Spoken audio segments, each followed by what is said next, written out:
Hey guys, আসসালামু আলাইকুম। কি অবস্থা সবার? আজকে আমরা ভারত বনাম ইংল্যান্ড প্রথম টেস্টের প্রথম ও দ্বিতীয় ইনিংসের কিছু খুঁটিনাটি হাইলাইটস দেখব। জয়সওয়ালকে থামালেন ইংলিশ অধিনায়ক বেন স্টোকস। টেস্টে অধিনায়কত্ব পেয়েই century হাঁকালেন Shubman Gill.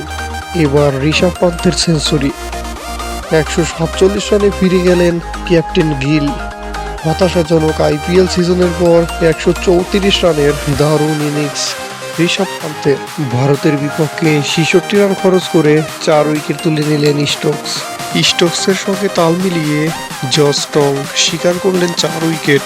Rishabh celebration is as entertaining as his batting well done. Rishabh পান্থের সেলিব্রেশন নিয়ে সচিনের ফেসবুক পোস্ট। 62 রানে সাজঘরে ফিরলেন বেন ডাকেট। 125 বলে শতক তুলে নিলেন অলিভ হক। ইনিংস বড় করতে পারলেন না জয়রুট। টেস্টে ভারতের যারা সবচেয়ে বেশি ছক্কা মেরে সেঞ্চুরি করেছেন তাদের মধ্যে পান্থ এখন 3 নম্বরে। দিনের শুরুতেই ফিরলেন সেঞ্চুরিয়ন অলিভ হক, 106 রান করে সাজঘরে ফিরলেন।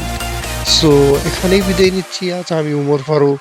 আর এক্সপ্লেইন বা ধারাভাষ্য আর যেটা বলেন কমেন্টারি যদি ভালো লাগে তাহলে সাবস্ক্রাইব করুন এবং কমেন্ট করুন নিত্য নতুন কমেন্টারি পেতে বাংলা। সো আল্লাহ হাফেজ।